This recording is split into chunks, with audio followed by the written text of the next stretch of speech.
Was meinen die Leute? Darum geht's bei Werner Schulze-Erdel und um viel Geld. Tippen Sie mit und sehen Sie jetzt Familienduell bei RTL.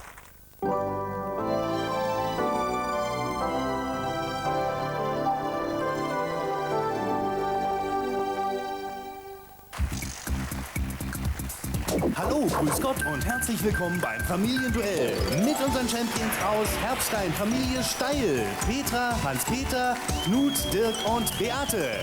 Den Herausforderern aus Onkel Familie Bierbaums mit Elke, Friedhelm, Liese, Erika und Karin. Und natürlich mit diesem Herrn, Werner. Hallo. Hi. Herzlich willkommen. Oft werde ich gefragt, warum strahle ich immer so am Anfang? Dann sage ich, wegen des Applauses, wegen der guten Stimmung. Außerdem bin ich manchmal ein fauler Hund. Wenn man lacht, ne, und strahlt, dann bewegt man nur 15 Muskeln. Wenn ich griesgrämig gucke, dann bewegt man 43 Muskeln. Das ist mir viel zu anstrengend. Aber eins mache ich immer, und das ist mir auch gar nicht anstrengend genug, denn es kann möglich sein, dass heute wieder jemand 10.000 Mark gewinnt. Und wenn man 5-mal dabei ist, ich sage es gerne, weil es so eine schöne Summe ist, dann hat man die Chance, 100.000 Mark zu gewinnen. Und wir haben neue Herausforderer. Familie Bierbaums ist da aus Onkel. Gegen unsere Titelpartei der Familie Steil aus Herbstein. Oh, ist das schön. Elke. Werner, wir haben gedacht, du kannst das vertragen und haben dir, aber auch dem gesamten Team vom Familienduell Das weiß ich noch nicht. diese Aber schöne Torte mitgebracht. die kann ich auch alleine essen. Einmal gucken. Oh, das sieht aber schön aus. Kann man das mal sehen? Die ist so schön. Guckt euch das mal an. Warum habe ich denn so dicke Beine? Ah? Gefällst du dir nicht? Ach ja, sonst ganz gut so. Oh? Die grauen Strähnen haben wir nicht reingekriegt, aber... Psst. Hör auf. Noch mag ich dich, aber jetzt ist es in Ordnung.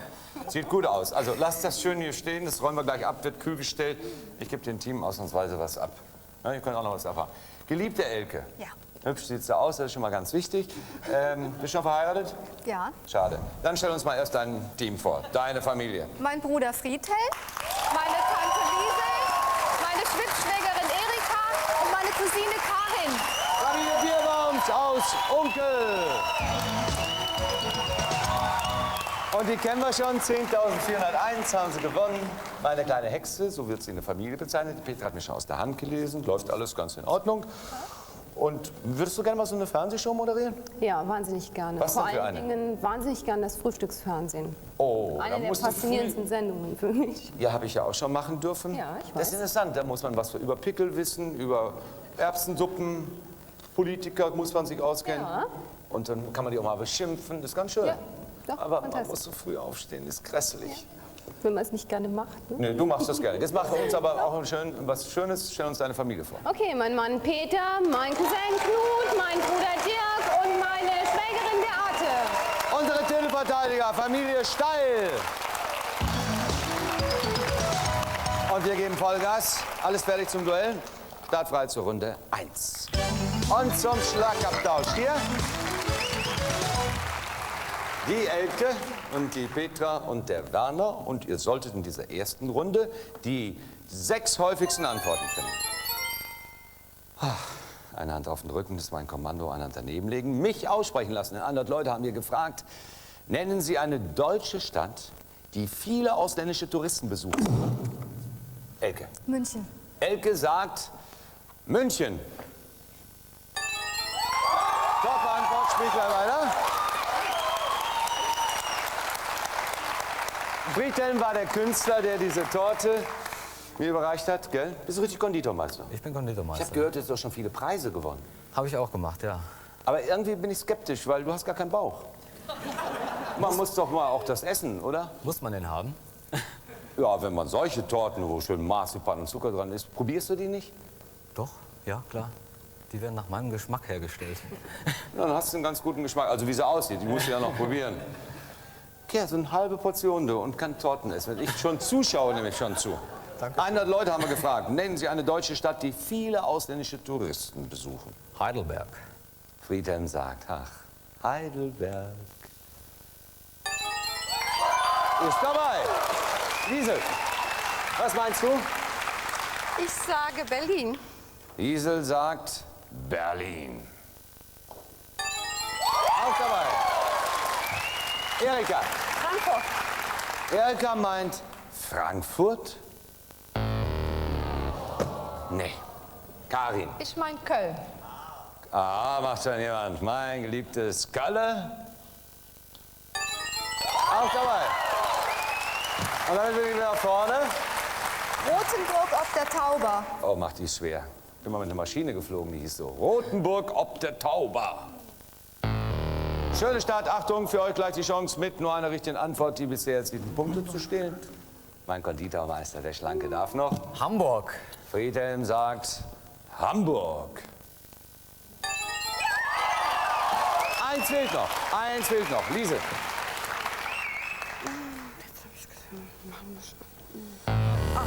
Zeitverbreitete Kreuz-Eisgezittern und die haben die Chance. Mit nur einer richtigen Antwort. Die bisher erzielten Punkte zu stehlen. Beate? Freiburg. Freiburg. Stuttgart. Stuttgart. Stuttgart. Stuttgart. Koblenz. Koblenz. Koblenz? Ah ja, mit dem schönen berühmten Denkmal, ne? Ja, Petra, du hast schwer, du musst entscheiden. Stuttgart. Petra entscheidet sich für Stuttgart. Schwein gehabt, die wir bei uns.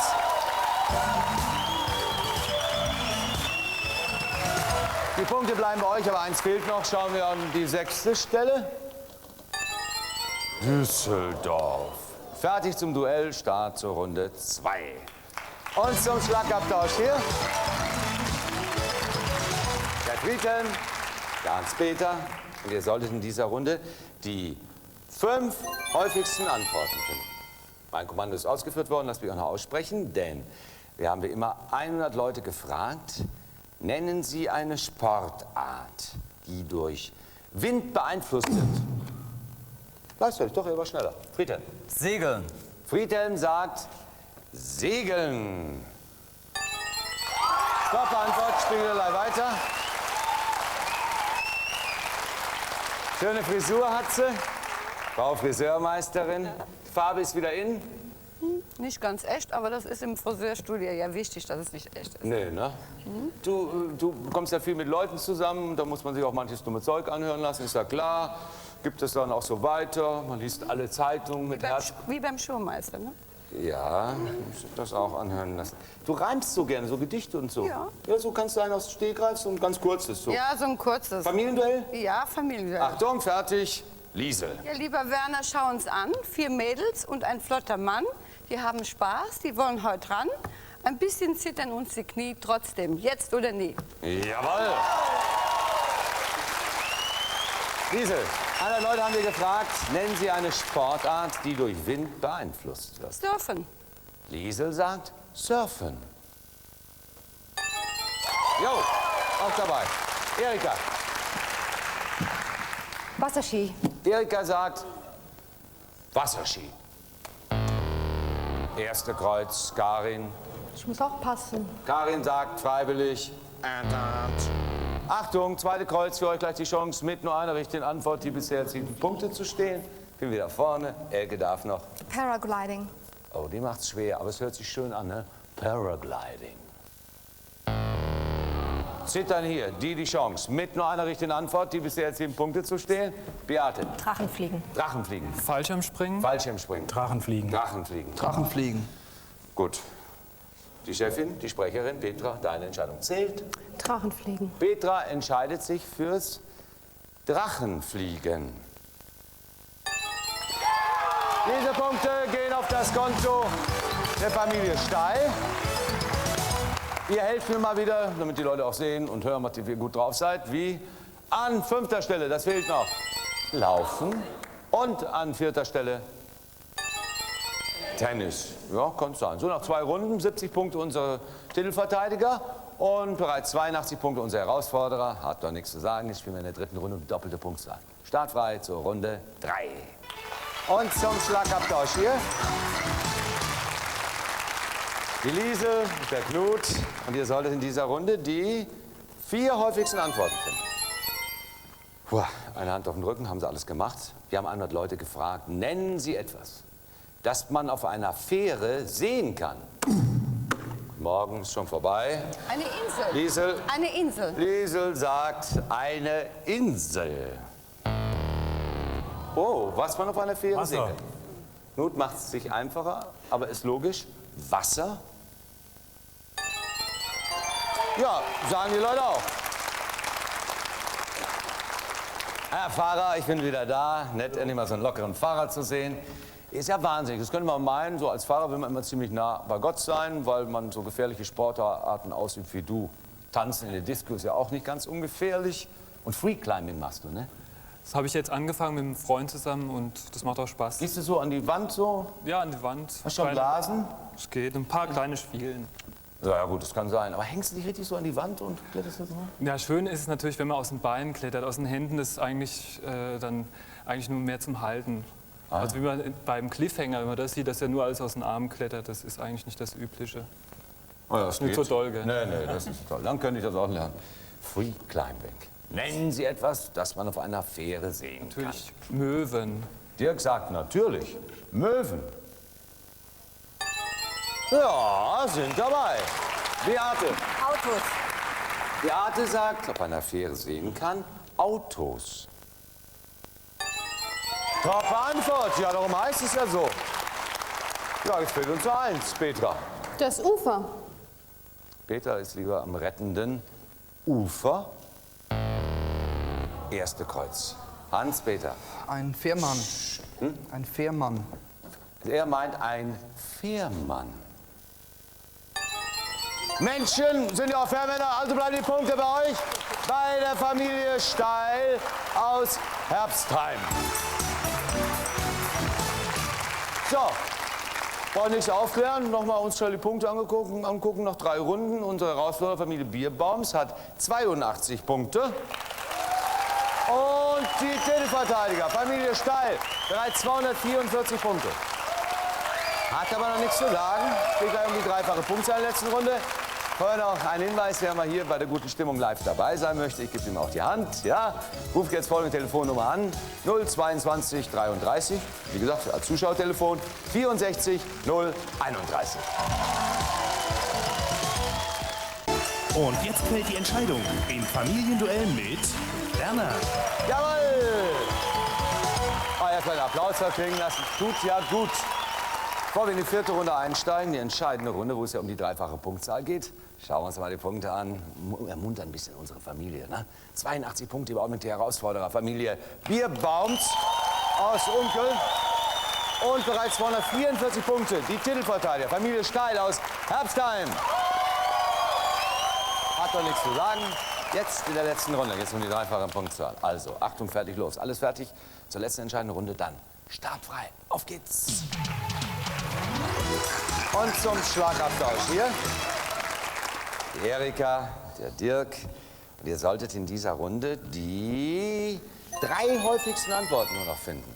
Also, lasst mich schön aussprechen, es wird spannend. Wir haben 100 Leute gefragt, nennen Sie etwas, das Vögel haben. Ich beende, er kann, mal sehen, was kommt. Er kann mir sagen. Bitte schön. Federn. Wir probieren's. Wer kann raten? Federn. Ist doch nicht die Top-Antwort. Er hat geraten. Du kriegst die Frage jetzt ordnungsgemäß zu Ende gestellt. Nennen Sie etwas, das Vögel haben, Menschen aber nicht. Du darfst überbieten. Ein Schnabel. Erika, oh, da kennst du mich nicht. Erika sagt, ein Schnabel. Knapp drunter, jetzt spiele ich hier weiter. Hat er noch mal gerade Schwein gehabt, mit göttlicher Eingebung, der Herr Fahrer. Warst du so vorlaut in der Schule, mein lieber Dirk? Ja? Dann wird man Fahrer. Das würden wir den Kindern gar nicht sagen. Wenn man vorlaut ist, wird man Fahrer? Nee. Na, wenn man vielleicht manchmal ein bisschen gern erzählt. Ah ja. Ah, die erzählen uns immer was. Bist du denn so ganz ernst und seriös, wenn du so auf so einer Kanzel stehst? Ja, sicher. Also wenn ich Gottesdienst mache, bin ich ernst und seriös. Also nicht, ja, bin ich es einfach. Kann aber auch lustig sein. Gut, ja. Also ein Witz in der Predigt, also jetzt nicht in der Erzähler, sondern irgendwie aus der Predigt raus, das finde ich auch gut. Der liebe Gott hat nicht gesagt, dass man ernst sein muss. Der hat auch gelacht und wir haben auch gelacht. Muss man den Kindern immer wieder vermitteln. Ich finde immer, die Kirche verkauft sich viel zu ernst und zu seriös. Ne? Genau. Ne? Mit den Dackeln ist das ganz anders. Das stimmt. Da strahlt sie wieder. Pferde und Dackel. Bist du eigentlich verheiratet? Ja. Was sagt dein Mann? Ist der eifersüchtig auf den Dackel? Nee, der hat ja die gleichen Hobbys. Ach so, ihr habt euch im Dackelverein beim Stammtisch gefunden. Nein, Wo? auf einen Maskenball. In Fastnacht. Ja, da ist alles möglich. Ja, ist alles möglich. Gehe ich auch demnächst hin. Ich gehe als Dackel. Brauche mich nicht verkleiden. 100 Leute haben wir gefragt. Nennen Sie etwas, das Vögel haben, Menschen aber nicht. Flügel. Beate guckt mich so an und meint Flügel. Top Antwort. Und erneut Sieger im Familienduell. Unsere Familie Steil aus Herbstheim. Mann. So. Ich hätte gerne mehr Geld mitgebracht. Ne? Kann ich denn auch mal mit dir zusammen fliegen? Die ist ja Stewardess. Ja, gerne. Ja? Fliegst du gerne? Ach ja, wenn ich nicht rausfliege, komme ich gern vorbei. Also ein Familienduell gibt's. Kann man auch kaufen an dieser Stelle. Ist ein schönes Geschenk demnächst für Weihnachten. Ist ein gutes Spiel. Ein Schweinchen auch. Vielen Dank. Ja, kannst du den Kapitän mit ärgern. Guck mal. Oh, so laut. Ihr wart prima. Kriegt einen riesen Applaus. Unsere Familie aus Unkel. Dankeschön.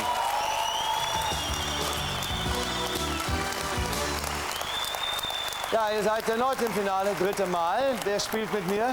Wie immer, mein Mann Peter und ich. Wir dürfen wieder anfangen. Hans-Peter, ab in die Kabine. Hört zu, Mädel. Junge Frau. Ich darf Hexe zu ihr sagen. Sie hat aus der Hand gelesen. Du hast jetzt die Chance, erneut für deine Familie 10.000 Mark zu gewinnen. Können Sie auch, liebe Zuschauer. Ich sag Ihnen noch was. Bewerben Sie sich. Legen Sie ein Bild dabei, schreiben Sie was Verrücktes über sich, dass Sie die Besten überhaupt sind. Und wenn Sie dann noch so einen Trick verwenden, dass Sie das Ganze auf einen ganz bekloppten Gegenstand schreiben. Ne? Ein ausrangierter D-Zug oder irgendwas oder eine kleine Schwimmhalle. Wir nehmen alles. RTL ist groß genug. Klodeckel und alles. Müllcontainer. Irgendwas Lustiges, ja. Ne?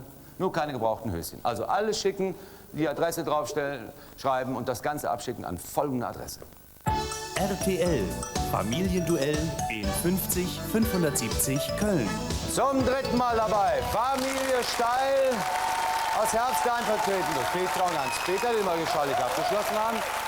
Kriegen die beiden zusammen 200 Punkte, kriegen sie 10.000 Marken netto. Das kennen wir schon, das Spielchen. Knapp über 10 habt ihr schon, jetzt könnte das alles noch dazukommen.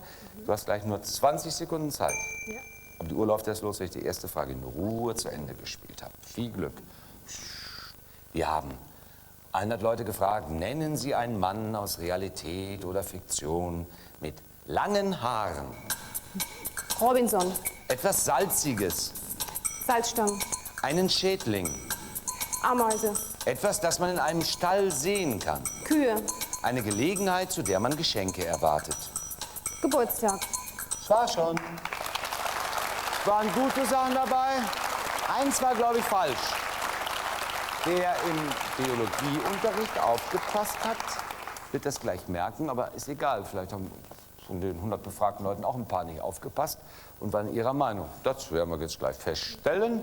Wir drehen uns um, schauen auf die Computerwand und stellen fest Folgendes. 100 Leute haben wir gefragt, nennen Sie einen Mann aus Realität oder Fiktion. Hört sich so schrecklich an, aber ist ganz einfach. Mit langen Haaren, hast du gesagt?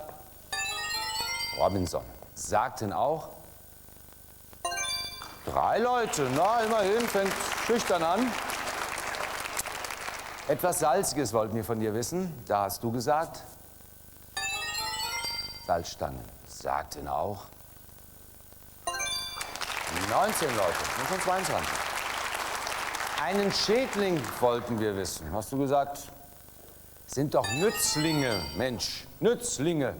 Bald einmal stehen sogar unter Naturschutz. Aber vielleicht gibt es ja da auch welche, die so gedacht haben wie du. Wie waren's? Haben welche noch so gedacht? Niemand. Gott sei Dank, das Bewusstsein ist da. Schade für dich. Etwas, das man in einem Stall sehen kann, da hast du gesagt. Kühe. Sagten auch. 26 Leute, jetzt haben wir 48 Punkte. Und eine Gelegenheit, zu der man Geschenke erwartet. Da hast du gesagt. Ja, wäre ich auch sauer, wenn ich nichts kriegen bekommen würde. Ne? Geburtstag. Sagten auch. 56 Leute sind schon 104 Punkte. Schnell die Wand löschen. Hans-Peter kann jetzt wieder Gutes tun. Geht ja um viel Geld. Du warst prima, Petra. Schnell zu deiner Familie. Hans-Peter mit Applaus. Noch 96 Punkte musst du holen. Die war sehr gut. Ist ja auch ganz so alles zu machen, ne? Du kriegst auch dieselben Fragen gestellt, darfst nicht dieselben Antworten geben. Ne? Weil wenn du uns dieselben Antworten gibst, dann passiert gleich Folgendes. So, dann musst du schnell was anderes sagen. Dafür kriegst du 5 Sekunden mehr. Hast gleich 25 Sekunden Zeit. Aber bei dir läuft auch die erste Uhr los, wenn ich die erste Frage in Ruhe zu Ende gestellt habe. Kannst du alle deine Pleitefirmen, die du kennst, noch mal grüßen? Ich grüße heute das tolle Publikum, was uns so wahnsinnig gut unterstützt hat. Das macht er klug, ne? Und ich grüße, weil es ja keine Pleitefirma ist, ich grüße die Wittix, drückt dem Chef die Daumen. So, alles in Ordnung, Hans-Peter? Ja. Gut, viel Glück. Und ihr bleibt mucksmäuschenstill. Wir haben 100 Leute gefragt, nennen Sie einen Mann aus Realität oder Fiktion mit langen Haaren. Samson. Etwas Salziges. Meerwasser. Einen Schädling. Ameisen. Weiter. Etwas, das man in einem Stall sehen kann. Kühe. Pferde. Eine Gelegenheit, zu der man Geschenke erwartet. Geburtstag. Hochzeit. Einen Schädling. Raupen. Ja, es kam noch. Kam noch. Jetzt bin ich gespannt. Ist ja lustig, ne? Wie in einem bestimmten Moment das Ehepaar gemeinsam irrt. Warum, werden wir das gleich aufklären. Er braucht noch ein paar Pünktchen, die sind eigentlich zu schaffen. Wir drehen uns mal um. Jetzt siehst du den Moment. Die Gattin hat auch Ameise gesagt. Da gab es 0 Punkte für. Gut, dass sie es auch schon falsch gesagt hat. Das sind doch Nützlinge. Nützlinge sind das doch. So, 100 Leute haben wir gefragt. Nennen Sie einen Mann aus Realität oder Fiktion mit langen Haaren. Du hast gesagt, Samson. Sagten auch 9 Leute, 113 Punkte. Achtung, Achtung.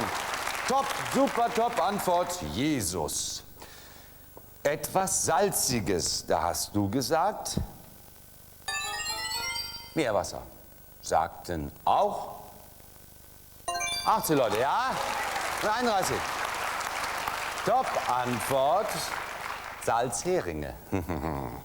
So, jetzt sucht mal einen Schädling, da hast du gesagt.